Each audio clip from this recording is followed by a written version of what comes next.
Hello दोस्तों, कैसे हो आप सब लोग। तो आज के वीडियो के अंदर हम पढ़ेंगे डिफरेंशिएशन के बारे में। अक्सर लोगों को लगता है कि डिफरेंशिएशन इज मैथ्स और वो फिजिक्स को, क्योंकि मैथ्स से उनका जी घबराता है, तो डिफरेंशिएशन से बचने की कोशिश करते हैं, उससे दूर भागने की कोशिश करते हैं। तो मैं आपको यहाँ पर ये बताना चाहूँगा सबसे पहले कि डिफरेंशिएशन और इंटीग्रेशन यानी कि कैलकुलस की जो डिस्कवरी है वो न्यूटन ने फिजिक्स की प्रॉब्लम्स को सॉल्व करने के लिए की थी। यानी कि डिफरेंशिएशन, इंटीग्रेशन, ओवरऑल कैलकुलस जो है वो इंटीग्रल पार्ट है फिजिक्स का। और मैं गारंटी देता हूं कि आपको अगर डिफरेंशिएशन और इंटीग्रेशन की फील आ गई तो फिर फिजिक्स जो है वो आपके लिए बहुत ही ज़्यादा आसान हो जाएगी। तो आज की वीडियो के अंदर मैं केवल और केवल आपको कन्वेंशनली जैसे फॉर्मूलाज वगैरह बता के आगे भगा दिया जाता है उस तरीके से ना पढ़ा के मैं आपको फील दिलाने की कोशिश करूंगा कि आखिर में डिफरेंशिएशन होता क्या है ना। तो थोड़ा सा लंबा हो सकता है वीडियो, हो सकता है इसके और पार्ट्स आएँ, बट मैंने कसम खा ली है कि आपको अब डिफरेंशिएशन की फील जो है वो दिलानी ही है, चाहे कुछ भी हो जाए। तो बेसिकली मैं ऑलरेडी फिजिक्स के बारे में आपको बता चुका हूँ। अगर आप फर्स्ट चैप्टर की प्लेलिस्ट के अंदर जाएंगे कि फिजिक्स का मतलब होता है हमारी जो रियलिटी है उसको समझना। अब आप देखोगे अपने आसपास तो आपको चीज़ें चेंज होती हुई नजर आएगी, हर कहीं चेंज हो रहा है। जैसे सपोज करो आप बाजार जाते हो कोई भी सामान खरीदने, तो जैसे ही आप उसकी अमाउंट बढ़ा देते हो तो आपको ज़्यादा पैसा देना पड़ता है। तो जो पैसा आप दे रहे हो वो चेंज हो जाता है किसके बेसिस पर, कि आप कितना अमाउंट किसी सामान का खरीद रहे हो। अगर आप 1 किलो चीनी खरीद रहे हो तो हो सकता है आपको 50 रुपये देने पड़े, और अगर आप 2 किलो चीनी खरीद रहे हो तो फिर आपको हो सकता है 100 रुपये देने पड़ जाए। 3 किलो चीनी खरीदनी है तो हो सकता है आपको थोड़ा सा डिस्काउंट दे दे और आपको 140 रुपये देने पड़े। तो समहाउ जो प्राइस आप पे कर रहे हो वो किसके ऊपर डिपेंड कर रही है, अमाउंट के ऊपर डिपेंड कर रही है। तो आप अपने आसपास देखो, आपको ऐसा ही होता हुआ नजर आ रहा है। कोई ना कोई चीज किसी ना किसी चीज के ऊपर डिपेंड कर रही है। अगर आप इस चीज को चेंज करोगे तो आपको ये चीज भी चेंज होती हुई नजर आएगी। और ये चेंज जो है ना, यही तो इंटरेस्टिंग है, यही तो पढ़ते हैं हम फिजिक्स के अंदर। फिजिक्स में जहां कहीं भी हम कुछ भी पढ़ेंगे वहां पर इस चेंज को ही ऑब्जर्व करेंगे, और इस चेंज को समझने की जब हम कोशिश करेंगे ना डिटेल के अंदर, तभी हमें पता चलेगा कि यार डिफरेंशिएशन और इंटीग्रेशन आखिर में कितनी इंपॉर्टेंट चीज है। तो मैं एक बहुत ही सिंपल सा एग्जांपल लेता हूं शुरुआत से, ठीक है ना। तो आज हम पढ़ेंगे डिफरेंशिएशन के बारे में। मैं आपको पहले बता देता हूं कि हो सकता है आपको 2-3 वीडियो तक का इंतजार करना पड़े पूरे डिफरेंशिएशन को समझने के लिए, है ना। तो डिफरेंशिएशन के बारे में पढ़ेंगे आज अपन, और बिल्कुल आराम आराम से पढ़ेंगे। तो अपन एक एग्जांपल लेते हैं। मैंने एक है ना पानी का टैंक लिया हुआ है इस तरीके का, और पानी का जो टैंक है उसकी शेप मैंने जानबूझ के कैसी बनाई है कि इसकी नीचे विड्थ कम है, और जैसे जैसे आप ऊपर जाते जा रहे हो वैसे वैसे इसकी विड्थ जो है वो इंक्रीज होती चली जा रही है। और यहाँ पर एक नल लगा हुआ है इस तरीके का, ठीक है। और इस नल के थ्रू आप इसके अंदर क्या कर सकते हो, पानी चला सकते हो। तो जैसे आप इस नल को खोलोगे तो इसमें से पानी इस टैंक के अंदर भरने लगेगा, बिल्कुल धीरे धीरे। अपन है ना एक जनरल प्रॉब्लम ले रहे हैं और फिर इसके थ्रू समझने की कोशिश करेंगे। अच्छा, ये जो टैंक है ना इसकी हाइट आपको पता है ऑलरेडी, इसकी हाइट है 3 मीटर। तो अपन इसको 3 बराबर हिस्सों में डिवाइड कर लेते हैं। ये हो जाएगा 1 मीटर, ये हो जाएगा 2 मीटर, और इसकी जो टोटल हाइट है वो कितनी है, 3 मीटर है। आपने नल स्टार्ट कर दिया। अब आपको एक काम करना है मेरे साथ साथ। आपको मैंने एक स्टॉप वॉच दे रखी है, और यहाँ पर ये जो स्केल है ना, यहाँ पर मैंने मार्कर दे रखे हैं। तो आपको केवल और केवल क्या करना है, हर 1 मिनट के बाद में मार्क लगाना है कि पानी कहाँ तक भर चुका है। और जो भी आपकी रीडिंग्स है उसको अपन एक टेबल के अंदर अरेंज करेंगे। तो मैं टेबल बता देता हूँ हमें क्या रीडिंग्स लेनी है। तो एक तरफ तो हम लिखेंगे टाइम, ठीक है, और दूसरी तरफ लिखेंगे अपन height of water in tank. तो ये 2 चीजें हैं जिनको अपन नोट करते चले जाएंगे, तो हमारी एक टेबल बन जाएगी। और ये काम हम करेंगे, वैसे तो काफी लंबे टाइम तक कर सकते हैं, बट एटलीस्ट तब तक करेंगे जब तक हमारा टैंक जो है वो पूरा नहीं भर जाता। तो हम पहले 1 मिनट के बाद में देखेंगे, फिर उसके बाद में हम 2 मिनट बाद में देखेंगे, फिर 3 मिनट बाद में देखेंगे, 4 मिनट के बाद में देखेंगे, 5, 6, 7, 8 और फाइनली 9 मिनट तक, ठीक है। तो अच्छा डेटा जो है ना वो मैं मेरे हिसाब से बता रहा हूं, आपको खुद को फील हो जाएगा कि हाँ सर जो डेटा ले रहे हैं वो रियलिस्टिक ले रहे हैं। तो सबसे पहले आप क्या करोगे, अपनी स्टॉप वॉच चालू करोगे और देखोगे कि 1 मिनट के बाद में टैंक के अंदर पानी कितना भर चुका है। तो आप देखोगे कि 1 मिनट के बाद में टैंक के अंदर जो पानी है वो एग्जैक्टली कितना भर चुका है, 1 मीटर हाइट तक भर चुका है। अब ऐसा क्यों हो रहा है वो अपन देखेंगे, ठीक है ना। 1 मिनट के बाद में पानी जो है वो कहां तक भर चुका है, 1 मीटर हाइट तक भर चुका है। तो 1 मिनट के बाद में पानी की जो हाइट है वो कितनी है, 1 मीटर है। फिर ध्यान दो, जब आप 2 मिनट बाद में देखोगे तो आप देख रहे हो ना नीचे जो है ना विड्थ कम है और पानी कांस्टेंट रेट से इसके अंदर भरे जा रहे हो। तो जैसे जैसे चौड़ाई बढ़ती जाएगी वैसे वैसे हाइट जो है ना वो कम इंक्रीज होगी, आपने खुद ने भी महसूस किया होगा। तो जब आप 2 मिनट के बाद में देखोगे तो पानी आपको केवल और केवल 1.41 इतने मीटर की हाइट तक भरा हुआ नजर आएगा, ठीक है ना।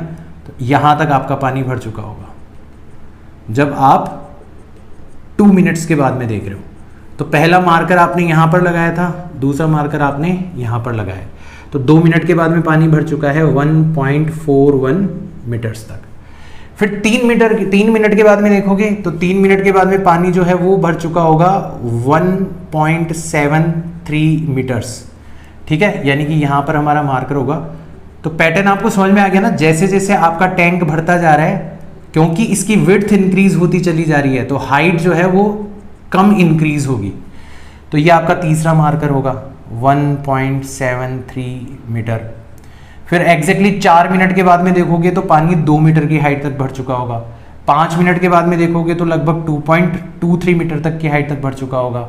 6 मिनट के बाद में देखोगे तो 2.44, 7 के बाद में देखोगे तो 2.62, 8 के बाद में देखोगे तो 2.84 और एग्जैक्टली 9 मिनट के बाद में देखोगे तो टैंक के अंदर पानी जो है वो पूरी की पूरी 3 मीटर की हाइट तक भर चुका होगा। तो हमने टैंक को भरने का काम कर लिया है, हमने टैंक को भरने का काम कर लिया है। अब आप ये सोच रहे होंगे कि यार सर ने वीडियो तो शुरुआत करा था डिफरेंशिएशन से और पता नहीं कहां पर हमें किस टैंक के अंदर पानी भरवाने ले गए, लेकिन यहां पर हमें एक बहुत इंपॉर्टेंट चीज दिखाई देने वाली है बच्चों। यहां पर हमें ये दिखाई देने वाला है कि टैंक के अंदर कितनी हाइट तक पानी भर रहा है। ये किसके ऊपर डिपेंड कर रहा है कि आप कितनी टाइम तक इस नल को खोल के रखते हो। इस टेबल के अंदर क्लियरली आपने ये लिखा है कि अगर आप 1 मिनट तक इस नल को खोल के रखोगे तो पानी 1 मीटर की हाइट तक भर जाएगा। अगर आप 2 मिनट तक नल को खोल के रखोगे तो पानी 1.41 मीटर की हाइट तक भर जाएगा। अगर आप 3 मिनट के लिए नल को खोल रखोगे तो पानी 1.73 मीटर की हाइट तक भर जाएगा। 4 मिनट के लिए खोल के रखोगे तो पानी 2 मीटर की हाइट तक भर जाएगा एंड सो ऑन। पूरा का पूरा 9 मिनट तक अगर आप नल को खोल के रखोगे तो पूरा का पूरा टैंक आपका भर जाएगा। अब इंटरेस्टिंग चीज यहां पर आती है, मान लो मैं आपसे ये कहूं, मेरा जो क्वेश्चन है वो ये है कि बताओ टोटल हाइट कितनी है, टैंक में वाटर की जो टोटल हाइट है वो कितनी है। तो आपको क्लियरली दिखाई दे रहा है टोटल हाइट है 3 मीटर्स और टोटल हाइट तक पानी भरने में जो टोटल टाइम लगा है वो कितना लगा है। तो आप बोलोगे कि सर टाइम आपने जो टेबल बताई है उसके हिसाब से लगा है 9 मिनट्स लगा है। अब मेरा ये सवाल है आपसे कि बताओ इस टैंक के अंदर पानी किस एवरेज रेट के साथ भरा गया है। इस टैंक में जो पानी की हाइट है वो किस एवरेज रेट के अकॉर्डिंग बढ़ रही है। अभी जो रेट वर्ड है ना इसको पकड़ो, ये हमने पहले भी बहुत बार देखा है। जब हम कोई सामान खरीदने जाते हैं तो हम अक्सर चीज़ों की पहले रेट पूछते हैं। हम पूछते हैं कि बताओ सर 1 किलो चीनी जो है उसकी प्राइस क्या है, तो वो उसकी रेट हो जाती है। क्योंकि अगर आपको 1 किलो चीनी की प्राइस पता पड़ गई तो आप आसानी से 5 किलो चीनी की प्राइस पता लगा सकते हो ना। तो ये जो रेट वर्ड है इसके साथ हम ऑलरेडी फेमिलियर हैं। तो अगर आपसे कोई यहाँ पर पूछे कि बताओ हाइट के टाइम के रिस्पेक्ट में इंक्रीज होने की एवरेज रेट कितनी है, तो क्या पूछा जाएगा आपको, average rate of increase in height, increase in height with respect to, ये शॉर्ट में लिख दिया मैंने, विथ रिस्पेक्ट टू टाइम। अब हमें छोटी क्लासेस में सिखाया गया था रेट निकालना, कि जब भी आपको रेट निकालनी हो, जैसे आपको हाइट की रेट निकालनी है टाइम के रिस्पेक्ट में, तो आप टोटल हाइट को टोटल टाइम से डिवाइड कर दो।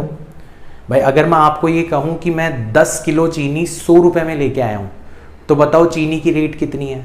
आप में से मैक्सिमम बच्चे बता देंगे कि सर 1 किलो चीनी का जो प्राइस है वो 10 रुपये है, तभी तो आपको 10 किलो चीनी के लिए 100 रुपये देने पड़े। तो ये जो रेट निकालने वाला फंडा है ये ऑलरेडी हमारे दिमाग के अंदर भरा हुआ है कि जब भी हमें एवरेज रेट निकालनी होती है किसी भी क्वांटिटी की, किसी क्वांटिटी के रिस्पेक्ट में, तो हम total change in that quantity, मतलब टोटल हाइट अपनों ने कितनी और टोटल टाइम कितना लगा, 9 मिनट्स लगा। तो यहाँ पर 9 मिनट्स मेरा टाइम लगा, 3 मीटर हाइट थी, तो 1 डिवाइडेड बाय 3 लगभग 0.33 मीटर्स पर मिनट, इस रेट से मेरे पानी की जो हाइट है टैंक के अंदर इंक्रीज हो रही है। अब देखो ये सवाल अगर छोटी क्लासेस का होता ना तो यहीं पर कहानी खत्म हो जाती। टैंक में आपने पानी भरा, पूरा टैंक 3 मीटर की हाइट तक भरने में 9 मिनट का टाइम लगा, तो आपसे पूछा गया बताओ कि एवरेज किस रेट से आपकी हाइट इंक्रीज हुई है।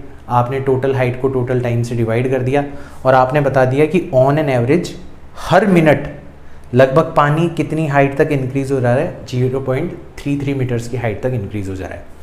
लेकिन मैं, क्योंकि आप बड़ी क्लासेस में आ चुके हो, अगर आपसे ये सवाल पूछूं कि क्या ये इंफॉर्मेशन इस रियलिटी को, टैंक में पानी भरने की जो सच्चाई है, इसको एग्जैक्टली बयां कर रही है क्या, तो आप में से बहुत सारे बच्चे महसूस कर चुके होंगे कि सर नहीं, इस क्वांटिटी का इस रियलिटी के साथ में कोई रिलेशन नहीं है, क्योंकि हमने क्लियरली ये देखा था कि पहले ही मिनट के अंदर जो हाइट है वो 1 मीटर इंक्रीज हुई थी, जबकि यहाँ पर एवरेज हाइट कितनी इंक्रीज होनी चाहिए थी, 0.33 मीटर्स। तो हमें ये महसूस हुआ कि ये जो एवरेज रेट हम आज तक निकालते आए हैं ना छोटी क्लासेस के अंदर, ये बहुत ही अच्छे तरीके से हमारी रियलिटी को रिप्रेजेंट नहीं करती। हाँ, इसका मतलब है हमें ये पता पड़ गया कि एवरेज रेट ये है, इसका मतलब टैंक को पूरा भरने में 9 मिनट्स लगेंगे, ये हम पता लगा सकते हैं। बट हर मिनट के अंदर पानी की हाइट कितनी इंक्रीज हुई है उसको अगर हमें बताना है तो फिर हमें एवरेज रेट से थोड़ा सा और डीप जाना पड़ेगा इस प्रॉब्लम के अंदर।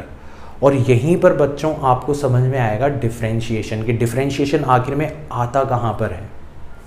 तो अभी तक की कहानी मैं क्लियर कर देता हूँ कि जब भी कोई क्वांटिटी, जैसे यहाँ पर हाइट ऑफ वाटर, किसी क्वांटिटी जैसे यहाँ पर टाइम के रेस्पेक्ट में चेंज हो रही हो, और ये फिजिक्स में आपको बहुत बार दिखाई देगा, ठीक है, तो हम उस क्वांटिटी की एवरेज रेट निकाल सकते हैं with respect to the second quantity, जैसा कि हमने यहाँ पर निकाला है।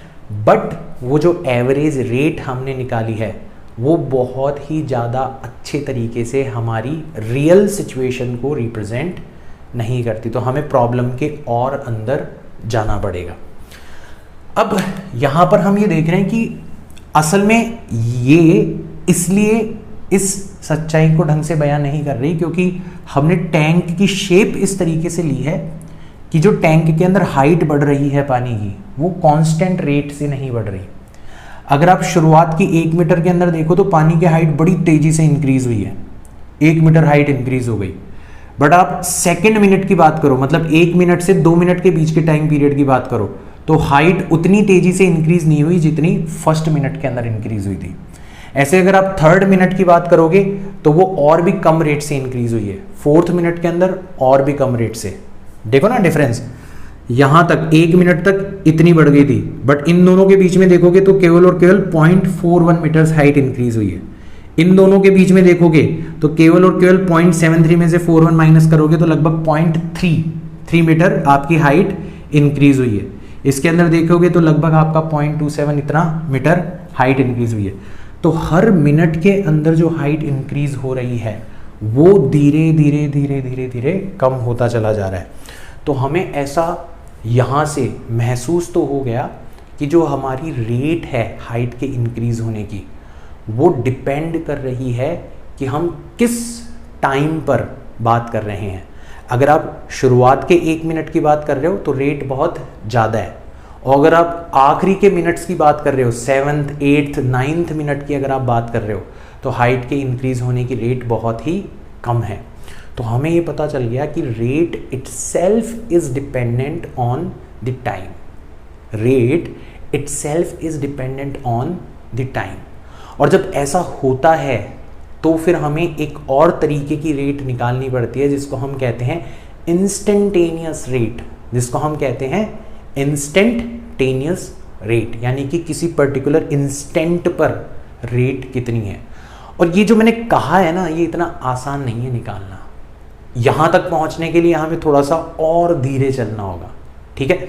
चलो, तो अब मैं थोड़ा सा जनरलाइज कर रहा हूं इस चीज को, ठीक है। मैं बोल रहा हूं कि अगर कोई क्वांटिटी है y, ठीक है, if a quantity y, if a quantity y, अच्छा, जब अपन जनरली किसी क्वांटिटी की बात करते हैं तो अपन इंग्लिश के अल्फाबेट्स यूज करते हैं ना, तो y कुछ भी हो सकता है, हाइट ऑफ वाटर भी हो सकता है, चीनी की प्राइस भी हो सकती है, ठीक है ना, कमरे का टेम्परेचर भी हो सकता है, रॉड की लेंथ भी हो सकती है, कुछ भी हो सकता है, ठीक है ना। तो if a quantity y is changing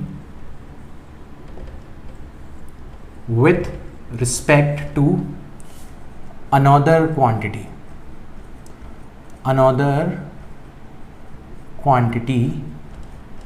x, तो y x पर डिपेंडेंट क्वांटिटी हो गई, ठीक है ना। y x के ऊपर डिपेंडेंट क्वांटिटी हो गई। अगर x चेंज हो रहा है तो y भी आपको चेंज होता हुआ दिखाई दे रहा है। तो एवरेज रेट जो निकाली जाएगी, average rate of change in y with respect to x, तो ये कैसे निकाली जाएगी कि आप ये देखो कि y के अंदर कितना चेंज हुआ है। तो अक्सर फिजिक्स के अंदर जो चेंज होता है ना, मैंने सेकंड चैप्टर की प्लेलिस्ट के अंदर भी बताया था जब मैं एरर्स पढ़ा रहा था, कि जो डेल्टा वाला सिंबल है ये चेंज को रिप्रेजेंट करता है, स्मॉल चेंज को रिप्रेजेंट करता है, बट इन जनरल चेंज को रिप्रेजेंट करता है। तो आप ये देखो कि y के अंदर कितना चेंज हुआ है और x के अंदर कितना चेंज हुआ है, और y का जो चेंज है उसको x के चेंज से डिवाइड कर दो, जैसा हमने यहां पर किया था। आपने मेरे से पूछा था कि बताओ average rate of increase in height कितनी होगी फॉर 9 मिनट्स। तो मैंने क्या करा, मैंने देखा कि 9 मिनट्स के अंदर मेरी हाइट कितनी इंक्रीज हो गई, 3 मीटर्स, और टाइम कितना चेंज हो गया, 9 मिनट्स। तो मैंने क्या करा, 3 मीटर्स को 9 मिनट से डिवाइड कर दिया, डेल्टा y को डेल्टा x से डिवाइड कर दिया। तो ये मेरी क्या कहलाती है, एवरेज रेट कहलाती है। अब एवरेज रेट में हमेशा आपको ना पीरियड्स दिए जाते हैं, जैसे y का एक पूरा पीरियड दे दिया, डेल्टा y का मतलब है y का आपको पीरियड दे दिया। जैसे यहाँ पर हाइट जो है वो 0 मीटर से लेके पूरी 3 मीटर्स तक हाइट चेंज हो रही है, ऐसे ही x का भी आपको एक पीरियड, एक इंटरवल दे दिया जाएगा कि टाइम जो है वो 0 सेकंड से लेके 9 मिनट्स तक चेंज हो रहा है, ठीक है। तो एवरेज रेट जब भी आप निकालोगे तो आपको y और x के इंटरवल्स मिलेंगे, आपको 2 इंस्टेंट मिलेंगे और उन दोनों इंस्टेंट्स के बीच का इंटरवल मिलेगा आपको, अगर आप टाइम के रेस्पेक्ट में कर रहे हो, डिस्टेंस के रेस्पेक्ट में कर रहे हो, किसी के भी रेस्पेक्ट में करो। लेकिन जब अपन इंस्टेंटेनियस रेट की बात करते हैं, ठीक है, तो यहाँ पे बहुत इंपॉर्टेंट है, if delta x tends to 0। अब आप ये कह रहे हो कि सर 0 मिनट से लेके 9 मिनट्स के बीच आपकी हाइट कितनी इंक्रीज हो गई, 3 मीटर्स इंक्रीज हो गई। अगर आप 0 से लेके 8 तक देखते तो हाइट कितनी इंक्रीज होती, 2.84। अगर आप एग्जैक्टली ये पता लगाना चाहते हो कि 0 मिनट यानी कि शुरुआत में रेट कितनी थी, या सपोज करो 2 मिनट्स पर रेट कितनी थी, या सपोज करो 3 मिनट्स पर रेट कितनी थी, आप एक पर्टिकुलर इंस्टेंट के ऊपर रेट निकालना चाह रहे हो, तो आपको क्या करना पड़ेगा, धीरे धीरे इस इंटरवल को कम करना होगा। और कम करके भाई, एक तो होता है इंटरवल जैसे 0 मिनट से लेके 9 मिनट, और एक होता है इंस्टेंट जैसे एग्जैक्टली एट 2 मिनट, राइट। तो आपको अगर एक इंटरवल को एक इंस्टेंट बनाना है तो आपको इंटरवल को क्या करना होगा, कम करते करते 0 तक लाना होगा। तो यहाँ पर एग्जैक्टली यही करा है हमने कि अगर हम इस x के इंटरवल को कितना बना दें, 0 बना दें, और विथ दिस कंडीशन, ठीक है, तो इस कंडीशन को अपन ऐसे लिखते हैं, limit delta x tends to 0 with this condition, तो हमने ये बाउंडेशन लगा दी कि हमारे x के अंदर होने वाला जो चेंज है वो लगभग एग्जैक्टली जीरो नहीं है। भाई एग्जैक्टली जीरो है तो फिर चेंज ही नहीं किया आपने, चेंज भी हो रहा है लेकिन लगभग जीरो चेंज हो रहा है। अब फिजिक्स के अंदर ये बहुत ही ट्रिवियल चीज होती है। आप बोलोगे सर ऐसा कैसे हो सकता है, तो टेंस टू जीरो का मतलब यही होता है कि चेंज हो तो रहा है बट इतना स्मॉल चेंज हो रहा है, इतना स्मॉल चेंज हो रहा है कि आप एग्जैक्टली उस इंस्टेंट के बारे में ही बात कर रहे हो। तो विथ दिस कंडीशन अगर आप इस क्वांटिटी की वैल्यू निकालते हो, इस क्वांटिटी की वैल्यू निकालते हो delta Y upon delta X, तो इसी को बोला जाता है differentiation of y with respect to x। इसी को क्या बोला जाता है, differentiation of y with respect to x। ये बहुत ही इंपॉर्टेंट चीज पता चल गई हमें। तो ये एवरेज रेट को रिप्रेजेंट कर रहा है और ये किसको रिप्रेजेंट करता है, इंस्टेंटेनियस रेट को रिप्रेजेंट करता है। ये बहुत ही इंपॉर्टेंट चीज हमारे हाथ में लगी है। तो फिजिक्स में हमें अक्सर कोई भी पूछ सकता है ना, जैसे अभी ये वाली प्रॉब्लम थी, अब यहां पर हमें कोई भी ये पूछ सकता है कि बताओ एग्जैक्टली 2 मिनट पर पानी की हाइट इंक्रीज होने की रेट कितनी थी, पूछ सकता है और बहुत ही वैलिड क्वेश्चन है। तो इसका जवाब अगर हम देना चाहेंगे तो फिर हम एवरेज रेट की मदद से नहीं दे पाएंगे, फिर हमें इंस्टेंटेनियस रेट की मदद लेनी पड़ेगी। और इंस्टेंटेनियस रेट को निकालने के लिए हमें किसकी ज़रूरत पड़ेगी, डिफरेंशिएशन की ज़रूरत पड़ेगी। अब मैं आपको फील दिलाता हूं कि यहां पर हमने डिफरेंशिएशन जो किया है उसका मतलब क्या है। तो अगर आप इस टेबल को नोट करोगे ना, तो यहां पर जो हाइट इंक्रीज हो रही है वो आप देखोगे कि टाइम के रूट के अकॉर्डिंग इंक्रीज हो रही है। जैसे 1 का रूट कितना होता है 1, 2 का रूट कितना होता है 1.41, 3 का कितना होता है 1.73। इसीलिए मैंने जानबूझ के ये वाला डेटा लिया था, है ना। तो अभी हमारे एग्जाम्पल के अंदर, ठीक है ना, जो हमने एग्जाम्पल लिया था उसके अंदर जो हाइट है वो किस रूल के अकॉर्डिंग चेंज हो रही है, वो रूट ऑफ टाइम, इस रूल के अकॉर्डिंग चेंज हो रही है। रख के देख लो भले ही, आप t is equal to 1 minute रखो, हाइट कितनी आ जाएगी आपकी 1 मीटर आ जाएगी। आप t is equal to 2 minute रखो, हाइट अपने आप ही कितनी आ जाएगी 1.41 मीटर आ जाएगी। हाइट एग्जैक्टली 3 रखो यहाँ पर तो अपने आप ही कितनी आ जाएगी, टाइम एग्जैक्टली 3 मिनट रखो तो हाइट आ जाएगी 1.73। तो सबसे पहले तो हमें चाहिए होता है रूल। इस रूल को ही अपन क्या कहते हैं, ध्यान रख लेना, इसको बोलते हैं अपन फंक्शन। अपन ऐसे बोलते हैं कि h is a function of time. अब ये फंक्शन कैसा भी हो सकता है, जैसे मैंने यहाँ पे रूट t लिया है ना, ये t स्क्वायर भी हो सकता है, ये सिंपल t भी हो सकता है, ये 3t स्क्वायर भी हो सकता है, ये t क्यूब भी हो सकता है, ये sin t भी हो सकता है, ठीक है ना, कुछ भी हो सकता है। तो फंक्शन कहलाता है ये। जैसे हमने यहाँ पर जो एग्जांपल लिया है, यहाँ पर h is a function of time according to this rule, right. अब हम इस चीज को करने की कोशिश करते हैं, हम h की टाइम के रिस्पेक्ट में इंस्टेंटेनियस रेट निकालना चाहते हैं। तो मैं यहाँ पर लिख देता हूँ कि हमारा प्रॉब्लम स्टेटमेंट क्या है। तो हम ये निकालना चाहते हैं कि dh बाय dt कितना होगा। हम ये निकालना चाहते हैं कि dh बाय dt कितना होगा, ठीक है। तो हमारी डेफिनेशन के ऊपर जाते हैं, हमारी डेफिनेशन के ऊपर जाते हैं। अगर हम t के अंदर चेंज करेंगे, ये टाइम t था और हाइट कितनी थी h थी। जैसे ही टाइम कितना हो जाएगा, t प्लस डेल्टा t हो जाएगा। आपने हल्का सा टाइम क्या कर दिया, चेंज कर दिया, तो हाइट भी इंक्रीज होके कितनी हो जाएगी, h प्लस डेल्टा h हो जाएगी। तो आप बोलोगे कि चेंज इन हाइट कितना हुआ, चेंज इन हाइट, ध्यान से समझना इसको, है ना, चेंज इन हाइट कितना हुआ आपसे अगर ये पूछा जाए, तो आप बोलोगे सर पहले हाइट h थी, फिर h प्लस डेल्टा h हो गई, तो चेंज इन हाइट हो गया डेल्टा h। अच्छा, इसका मतलब था रूट ऑफ t और इसका मतलब था root of t plus delta t। तो इस डेल्टा h को अपन ऐसे भी लिख सकते हैं, root of t plus delta t, बाद वाली हाइट में से पहले वाली हाइट अपनों ने क्या कर दी, रूट ऑफ t माइनस कर दी। तो ये हमारे डेल्टा h की वैल्यू आ गई, है ना, मैं दूसरी इंक यूज कर लेता हूँ।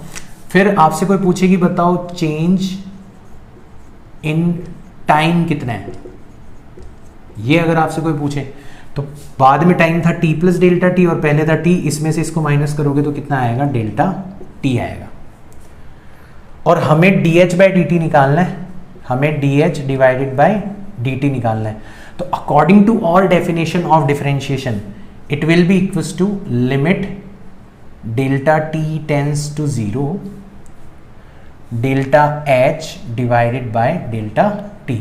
हमें हाइट की टाइम के रिस्पेक्ट में चेंज होने की इंस्टेंटेनियस रेट निकालनी है, जिसको हमने डिफरेंशिएशन नाम दिया है। तो हम हमारी इस डेफिनेशन को यूज कर सकते हैं। अब डेल्टा h जो है उसको लिखा जा सकता है, देखो ये रूट होता है ना, तो रूट को अपन लिख सकते हैं t plus delta t power 1/2 और इसको अपन लिख सकते हैं t की पावर 1/2 डिवाइडेड बाय, ये आ गया हमारा डेल्टा t। अब देखो इसको हम कैसे सॉल्व करेंगे, तो इसको हम किस तरीके से सॉल्व करेंगे, यहाँ पर मैं इसको मिटा देता हूँ, थोड़ी सी जगह हमें और फ्री करनी है। अब इसको हम देखो कैसे सॉल्व करेंगे। तो अब हमारा जो dh बाई dt है, dh बाई dt है वो कितना आ जाएगा, limit delta t tends to 0।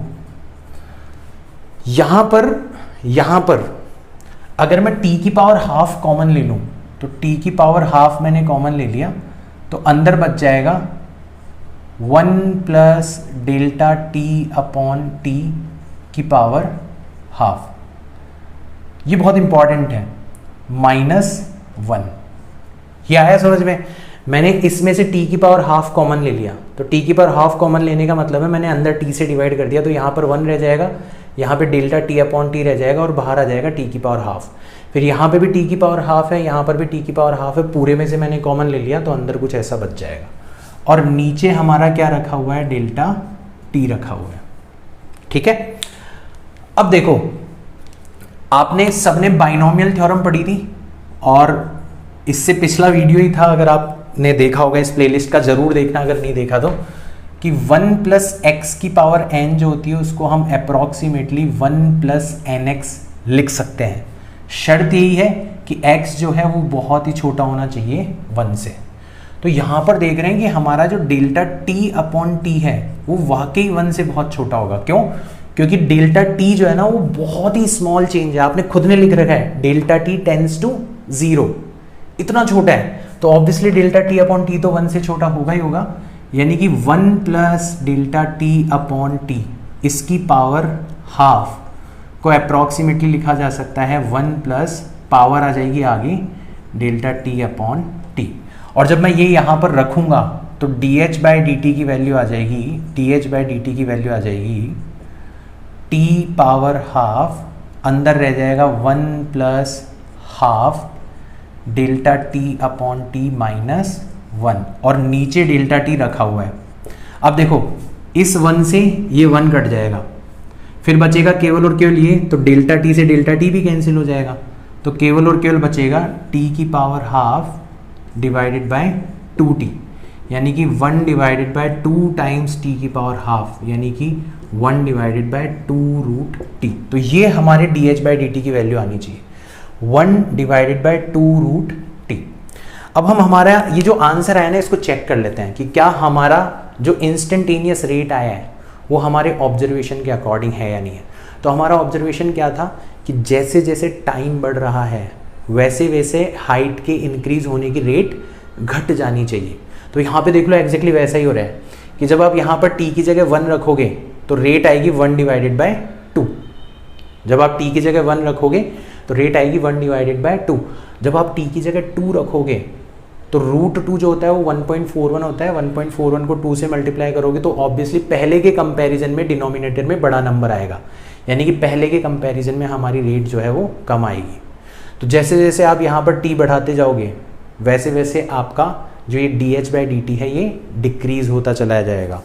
तो वाकई जो हमने ये डिफरेंशिएशन का मेथड यहाँ पर बनाया है ये वाकई किसको रिप्रेजेंट कर रहा है, इंस्टेंटेनियस रेट को रिप्रेजेंट कर रहा है।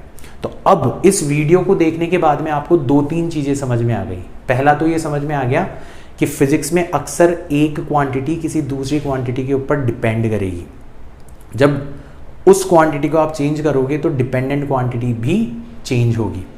जब ऐसा होगा तो हम ये जानना चाहेंगे कि ये चेंज जो है वो किस रेट से हो रहा है।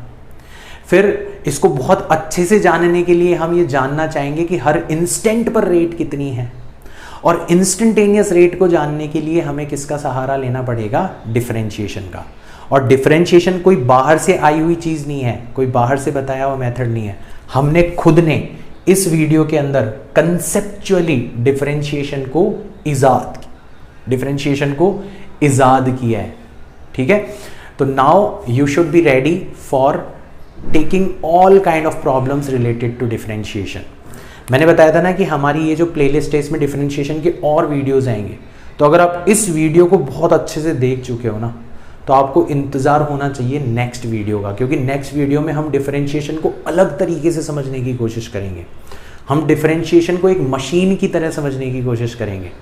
उससे अगले वीडियो में हम डिफरेंशिएशन को ग्राफ की टर्म में समझने की कोशिश करेंगे। तो आपको अलग अलग वीडियोस के अंदर मैं अलग अलग नज़रिए से डिफरेंशिएशन दिखाने की कोशिश करूंगा, ताकि आपको डिफरेंशिएशन का जो भूत है वो आपके दिमाग से परमानेंटली खत्म हो जाए। आई होप ये वीडियो अच्छा लगा होगा। मैं मिलता हूँ आपसे नेक्स्ट वीडियो के अंदर। बाय।